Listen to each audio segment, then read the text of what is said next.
just to let you know and everybody else watching, this is a new thing we're doing for the brand called Levels through TNL. Okay. We've been building a new Instagram page, and it's just reached shy of 11,000 followers. Beautiful. So now we're really pushing and promoting. So the first question is, what's your name? What do you do? Where you're from? Yep. And when did you realize that there was levels to what you do in your business? Yeah.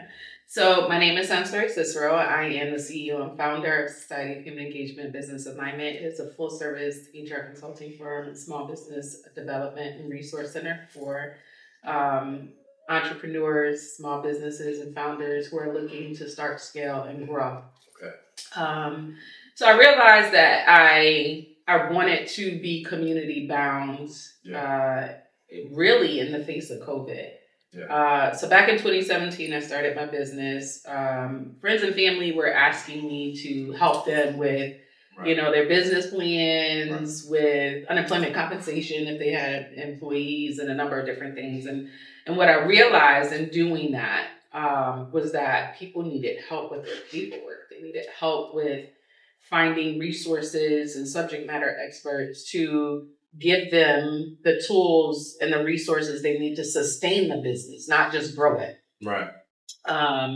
So while supporting and helping businesses with doing that, I created a training program that helped you level up. Yeah. And that's when I knew it was levels to it. It wasn't just, I need a grant. Okay, so once you get the grant, what do you do with it? Okay, so I need capital. Okay, so when you get the capital, what do you do with it? Yeah, right. And how do you create an ROI, return on your investment, in order to continue to scale and grow? Yeah. And when you hit a hard patch in the road, what does that look like? Right. What do you do? Yeah. It's power in the pivot. Yeah. I've always said that.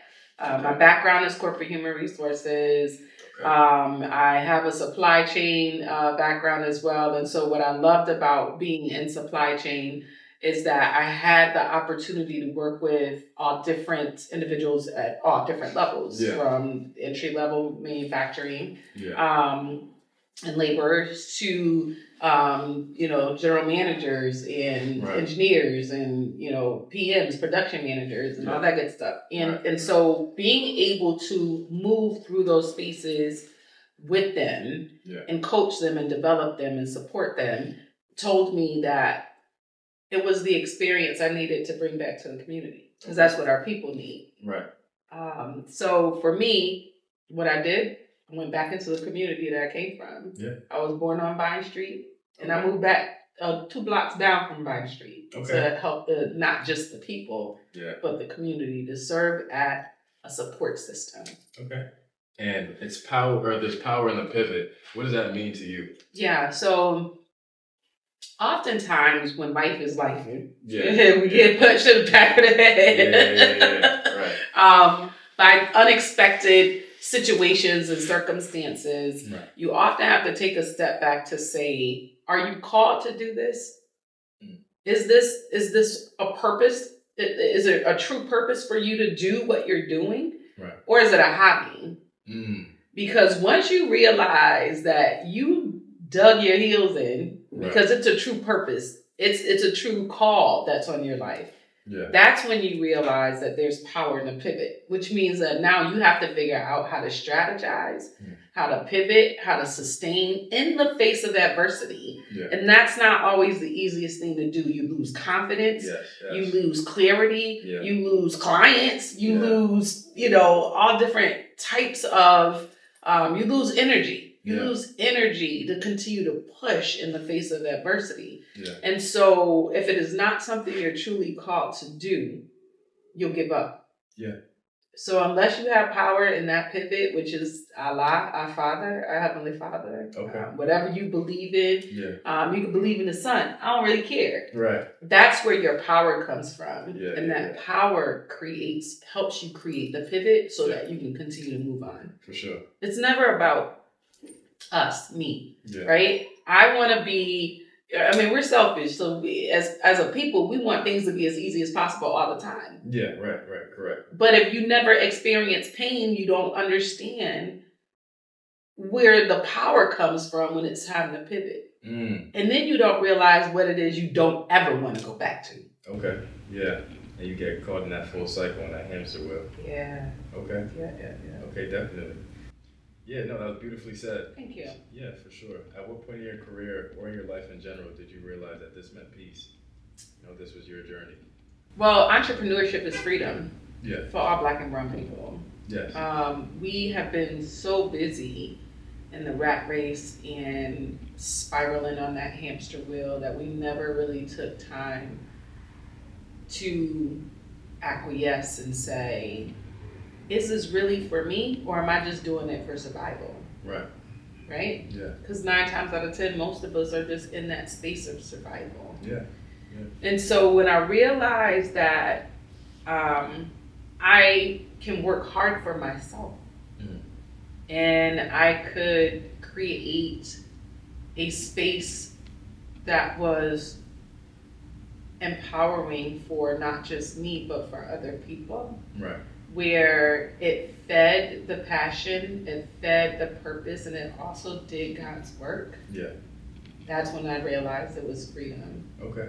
That was what was peace for you, with the freedom of entrepreneurship. Yeah. Okay, yeah, I feel like as Black and brown people, especially growing up in America, we tend to fall victim into becoming someone that has to survive. Yeah. And every situation that we're put in, we automatically are put in survival instinct now. If our teachers are yelling at us, our first reaction is, let me do something good so I don't get a whooping at home. It's like we want to survive, we don't want to thrive. And once we get to the point where we're just comfortable surviving, it's like that's it, it's our ending point. So yeah, get that. Yeah. For sure. Yeah. All right, yeah, beautifully said, Sonserae. Thank you. Yeah, for sure. My last question is, who do you do it for? I do it for you. I do it for my son. I do it for my mom. I do it for the little Black girl who looks like me who never thought she could. Yeah. I do it for the community that I came from that told me that I would be dead or in jail by 16. Yeah. I do it for all the haters. Okay. People who told me I can't do it. Right. I do it for my nieces and my nephews. It's funny because I don't do it for myself. Right. Yeah. I just never do it for myself. Right. I do it because it needs to be done. Right. Yeah. And there's someone out there that needs to see you doing it. Right. For sure.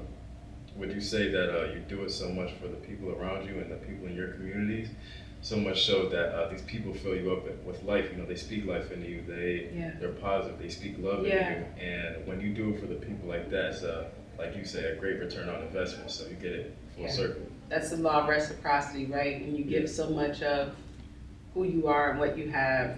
No one was sitting in class with me when I went and got my master's degree. Right. Outside of my colleagues that was there going through school with me. Right. But the community wasn't there. Right. And so my sacrifice to go and get that education was to bring that education back to the community so that they could benefit off of it and right along with me. Right. I'm not a gatekeeper. And my job is not to gatekeep at all. My job is to get the information and give it to the people so that they can grow and they can flourish and thrive and not just survive, right? But have some level of peace that I can do this and I can create generational wealth. I can create a legacy for my family and not have to worry about how they fare. Right. Now, are there obstacles in this world? Absolutely. Yeah. There are systems that have been built that is not for us. Yeah. We have to learn how to navigate those systems. Right. But that's not an excuse to not win. Right, exactly, yeah.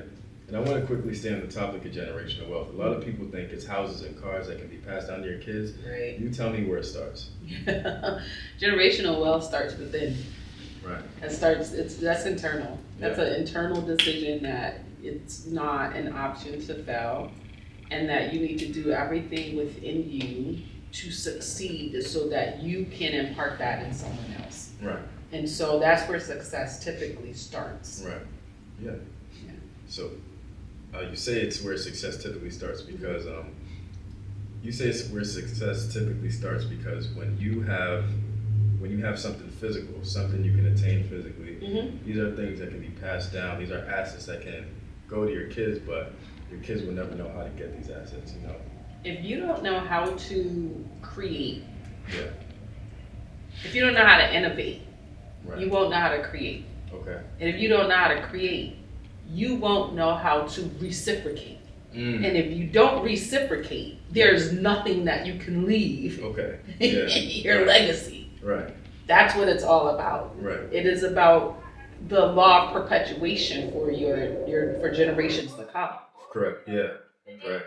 So a lot of people, I like to say this too, get stuck in the mentality of the Willie Lynch mentality. Right. Willie Lynch, he has a famous quote that says to keep the slave strong and his mind weak. Yeah. You know, so a lot of people like to move with that mentality, not realizing that mentally they're still in shackles. You know, Right. mentally they're still driven by the things that they can't afford, just because they want to tell their kids that they accomplished something. They want to mean something within their communities. You know? Right. Right. Tell me how would somebody go about that? How do you avoid that circumstance? Being a strong worker being a strong slave, but being, having a weak mindset mentality. Yeah. You avoid it by, one, if you believe in the power of prayer, Right. constantly feeding yourself with positivity. Right. Every time a negative thought comes to mind, casting that negative thought down, knowing that it's false evidence appearing real. It's only fear. Yeah. Fear is always around the corner, lurking behind the scenes, waiting to punch you, right, and jump on you, right, so that it can help keep your mind weak. Yeah. Right. And so if you don't have a solid support system, and you don't have constant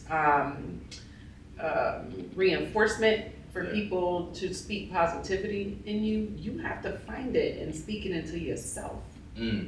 You have to do that for you. Right. Nobody's gonna come help you, save you, and find you to build your mentality. That mentality is the foundation of your success. Yeah. You're only as strong as you think you are. Right. And so there is a scripture that needs to be on a t-shirt that says, as a man thinketh, or a woman thinketh, or whatever you define yourself by with pronouns, right, thinketh, so is he. Right. And that's the power of manifestation. Right. So you have to constantly think about how strong you are, right, so you can constantly manifest that strength. And how confident you are, so you can constantly manifest that confidence. Guess what? Nothing beats a failure but a try. Wow, well said. Nothing beats a failure but a try. Right. So what do you have to lose? Exactly. You have nothing to lose. You miss 100% of the shots you don't take. There you go. Right. So you constantly have to tell yourself, you got it. You can do this. You get up, you dress up, and you show up every day. I don't care what life looks like. Right. Because pain is only temporary. Right. And we're not going to be where we are forever. So you have to constantly feed yourself with the positive thoughts and words and information to help you push through those tough times. Right. Okay. Yeah. And one last question, Sonserae. Yeah. Not a question, but one last statement. Can we get a message of power for all the Black and brown girls out there? Something that you struggled with growing up, and something that you might be able to relate to with other people in the world growing up, not just in America. What's the message that you would relay on to them? Yeah, you are smart. You are strong. If I'm talking to the little Black and brown girl, you are smart. You are strong. You are not your body. Your body is you. You are not your body.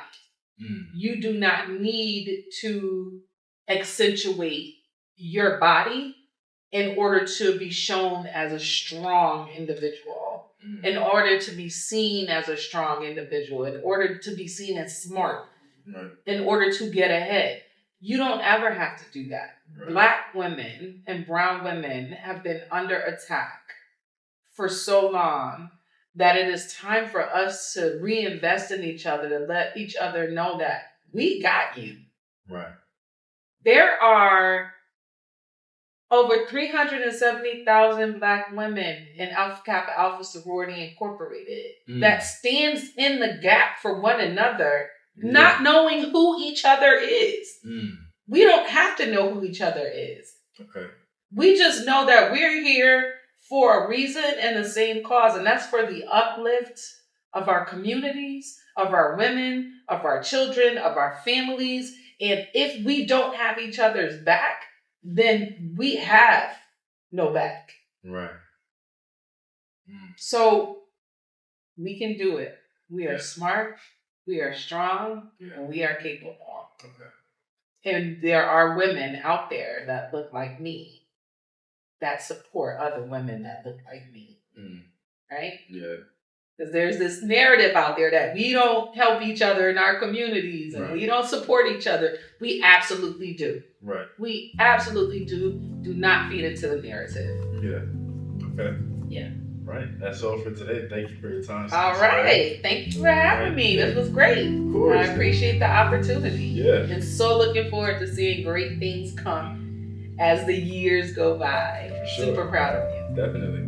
If you guys aren't already, make sure you subscribe to the YouTube channel and follow the page. Also, I will tag Sheba down below, Sheba Business Expo, their Instagram and their YouTube. Make sure you guys follow and check them out. If you have any questions about business development or entrepreneurship, make sure you send them a text or send them an email. All right, thank you, Sonserae. Thank you. Appreciate you. I appreciate you. All right.